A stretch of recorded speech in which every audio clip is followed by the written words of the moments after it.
삼성전자 갤럭시 Z 플립과 모토로라 레이저의 경쟁 구도는 괜한 허상이었나 봅니다.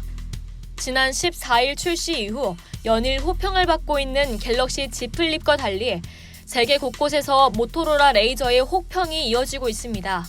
심지어 모토로라가 부활을 시도했으나 삼성은 이들을 다시 무덤으로 걷어찼다는 과격한 체험 영상 댓글도 나왔습니다. 지난 6일 북미 지역에 출시된 레이저는 모토로라의 첫 폴더블 폰이라는 점에서 출시 예고부터 관심을 모았습니다. 특히 삼성전자가 지난해 세로를 축으로 좌우로 접는 폴더블 폰 갤럭시 폴드를 첫 출시한 데 이어 이번에는 레이저와 유사한 위아래로 접는 새로운 폼팩터의 폴더블 폰 갤럭시 Z 플립을 출시해 클램쉘 타입의 정면 승부라는 점에서도 초미의 관심사였죠. 하지만 레이저를 향한 기대는 오래가지 못했습니다.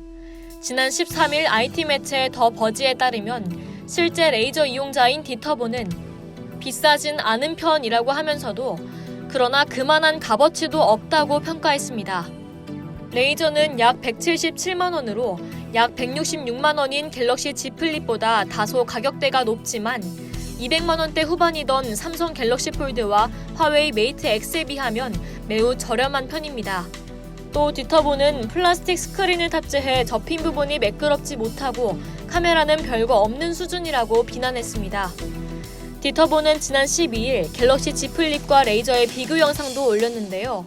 그는 갤럭시 Z 플립에서는 힌지 부분 주름도 거의 보이지 않는다며 플라스틱 스크린을 탑재한 모토로라 레이저의 주름과 비교해 훨씬 낫다고 말했습니다. 이어 카메라 성능과 가격 가치 등을 따져봐도 갤럭시 Z 플립을 고를 것이라고 평가했습니다.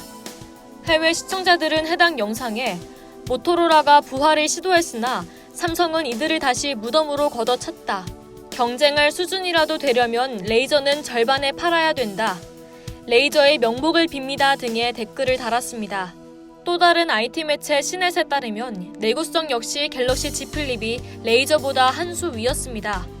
미국 제품 보증 전문업체 스퀘어 트레이드의 장치 폴드봇을 이용해 레이저 10만 번 접기 테스트에서 레이저는 2만 7천 번이 넘어가면서 더 이상 접히지 않았습니다. 힌지 부분에 문제가 생겨 매우 강한 힘을 줘야 접힐 뿐 아니라 접힐 때는 부러지는 듯한 소리가 났습니다. 반면 삼성의 갤럭시 폴드는 지난해 10월 같은 실험에서 12만 번을 견뎌낸 바 있죠. 시넷은 갤럭시 Z 플립의 내구성도 갤럭시 폴드와 같은 수준일 거라고 추정했습니다.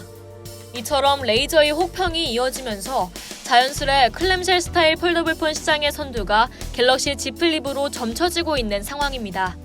이상 열도튜브였습니다.